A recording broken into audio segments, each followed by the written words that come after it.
Assalomu alaykum hurmatli vatandoshlar va odatdagi yangiliklarimizni boshlaymiz. Boshlashdan oldin katta iltimos, meni ko'rayotgan bo'lsangiz, podpiskani bosinglar. Podpiska bizning kanalimizga rivojlanishiga juda ham yordam beradi. Iltimos, shuni bosib qo'yinglar. Diqqat, o'zbekistonliklar uchun ajoyib yangilik. Endilikda o'zbekistonliklar Rossiyaga Zagram pasportisiz borishlari mumkin bo'ladi. Assalomu alaykum qadrli mehmon, videodan to'liq xabardor bo'lish uchun videoga like va podpiskatsiya tugmalarini bosib qo'ying. Rossiya va O'zbekiston Rossiya fuqarolarining O'zbekistonga ichki pasport bilan kirishining bir qator jihatlarini tasdiqladi. Bu haqda 11 sentyabr kuni manbalarga tayanib Izvestiya xabar berdi. Ushbu masala bo'yicha muzokaralar jarayoni davom etmoqda va zarur ichki tartib qoidalari o'tkazilmoqda. Hozirda tomonlar alohida jihatlar bo'yicha ishlarni muvofiqlashtirmoqda. Shuning uchun aniq sanalar haqida gapirishga hali erta, deyiladi xabarda. Joriy yil may oyida O'zbekiston, Rossiya, Qozog'iston va Ozarbayjon fuqarolariga respublika hududida ichki pasportlar bilan kirishga ruxsat berishni rejalashtirayotgani haqida xabar berilgandi. 1 sentyabr kuni Rossiya prezidenti Vladimir Putin Rossiya Federatsiyasi va O'zbekiston o'rtasidagi munosabatlar jadal rivojlanib borayotganini ta'kidladi. Davlat rahbari O'zbekiston-Rossiya aloqalari barcha sohalarda yanada kengashiga ishonch bildirdi. Uning fikricha, ikki xalq manfaatlariga javob beradi va Markaziy Osiyoda xavfsizlikni saqlashga xizmat qiladi. Qalampir.uz ichki pasport bilan mamlakatga kirish loyihasi bo'yicha O'zbekiston Tashqi ishlar vazirligi matbuot kotibi Ahror Burxonov bilan bog'landi. Tiv Voice ushbu masala kun tartibidan ekanini tasdiqladi. Biroq uning aytishicha, hali jarayon o'rganib chiqilmoqda va xorijga chiqish pasportisiz bordi-keldi qilish boshlangandan aniq sanani aytishga hali ertaligini ma'lum qildi. Ma'lumot uchun 2023-yil 1 sentyabr kunidan boshlab O'zbekiston va Qirg'iziston fuqarolari ikki davlat o'rtasidagi chegarani kesib o'tishda identifikatsiya ID kartasidan foydalangan holda kelmoqda. Eslatib o'tamiz, joriy yil boshidan O'zbekiston va Ozarbayjon o'rtasida ikki davlat fuqarolarining ID kartalarini chegaradan o'tish uchun rasmiy hujjat sifatida tan olish imkoniyatini muhokama qilish boshlangandi. Sergey Mironov boshchiligidagi Adolatli Rossiya haqiqat uchun partiyasi deputatlari mehnat muhojirlariga oilalarni Rossiyaga olib kirishni taqiqlovchi qonun loyihasini taqdim etishdi. Ular bu tashabbusda migrant oilalar borligi go'yoki maktab va shifoxonalar zimmasiga yuk tug'dirayotgani bilan asoslashmoqda. Ularga ko'ra, taqiq joriy qilingandan keyin migratsiya oqimi 15-20% ga kamayadi. Istisnolarni faqat Belarus fuqarolari va yuqori malakali mutaxassislar uchun qo'llash taklif etilmoqda. O'zbekiston Prezidenti Shavkat Mirziyoyev Sankt-Peterburg shahri gubernatori Aleksandr Belgov boshchiligidagi Rossiya delegatsiyasini qabul qildi. Bu haqda 10 sentyabr kuni Prezident matbuot xizmati xabar berdi. Muloqotda O'zbekiston va Rossiya hamkorligini yanada kengaytirish masalasi muhokama qilingan. Jumladan Sankt-Peterburg shahri va iqtisodiy kooperatsiya loyihalari va madaniy-gumanitar almashinuvlar dasturlarini amalga oshirish to'g'risidagi so'z borgan. O'zaro tovar ayirboshlash ko'rsatkichlari o'sayotgani mamnuniyat bilan qayd etildi. O'tgan yil yakunlariga ko'ra hududlar darajasidagi eksport-import hajmi 20% ga oshdi.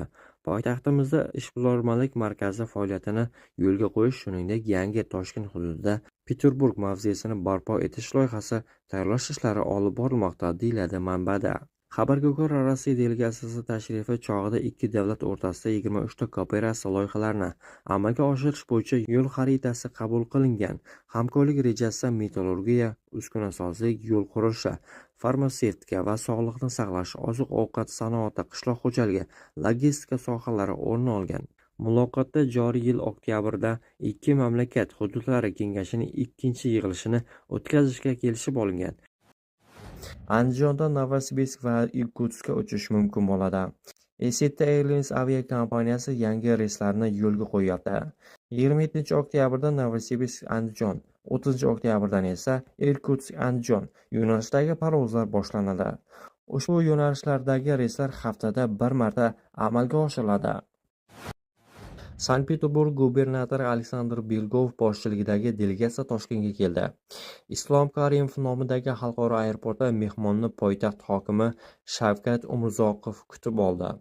Tashrif 11 sentyabrgacha davom etadi va tarixiy hamda madaniy obyektlarni ziyorat qilish, shuningdek Toshkent va Sankt-Peterburg o'rtasidagi hamkorlikni kengaytirishga qaratilgan tadbirlarni o'z ichiga oladi. 2 kun qoldi. Rossiya Federatsiyasi Prezidentining tegishli farmoniga ko'ra 2025-yil 10 sentyabrdan boshlab huquqiy va amaliy tartibga solinmagan xorijliklarga nisbatan chiqarib yuborish va kelajakda Rossiyaga kirishni taqiqlash kabi choralar qo'llaniladi.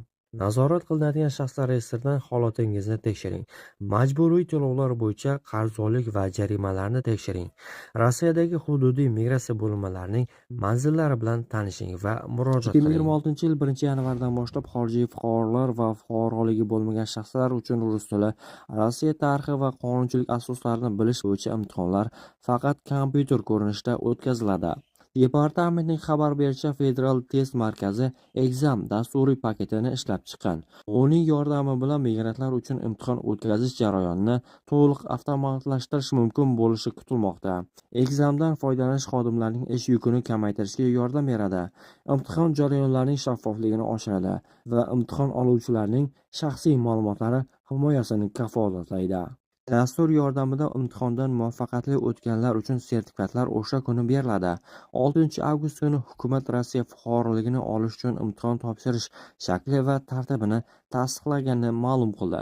Gap ikkita test, rus tili, mamlakat qonunchiligi asoslari va tarixi haqida bormoqda. Xorijiy fuqarolar til imtihonini og'zaki va yozma shaklda topshiradi. Tarix va qonunchilik fanidan test sinovlari esa faqat yozma shaklda, jumladan kompyuterdan foydalangan holda amalga oshiriladi. Migrantlarga qonuniylashtirish muddatining oxirgi kuni eslatildi. Migrantlar 11 sentyabrgacha Rossiyada bo'lish asoslarini tasdiqlashi kerak. Bu haqda Rossiya Federatsiyasi Ichki ishlar vazirligi ma'lum qildi.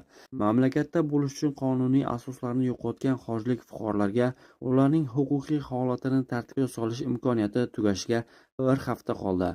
2025-yil 1-sentyabrdan boshlab huquqiy maqomni tartibga solishning iloji bo'lmaydi, deyiladi xavfsizlik xabarida.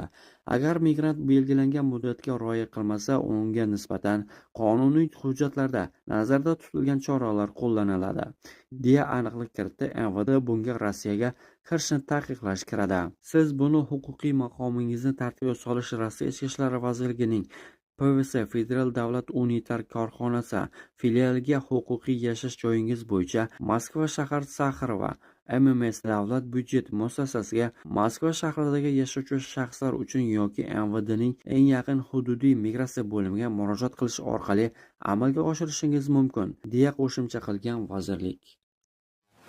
Sentyabr oyidan boshlab Moskvada yangi migratsiya monitoringi ilovasi ishga tushirildi. Har bir migrantning qayerda yashashi, qayerda ishlashi, qancha vaqt turishi QR kod orqali politsiya qo'lida bo'ladi. Agar ilovada qizil chiroq yoqilsa, politsiya to'xtatib tekshiradi. Agar chiroq yashil yonsa, hech qanday savol yo'q. Moskvadagi vatandoshlarimiz registratsiya va boshqa hujjatlar sozligiga jiddiy e'tibor bering. Ushbu xabarni barcha Moskvadagi yaqinlarga yuborib ogohlantirib qo'ying.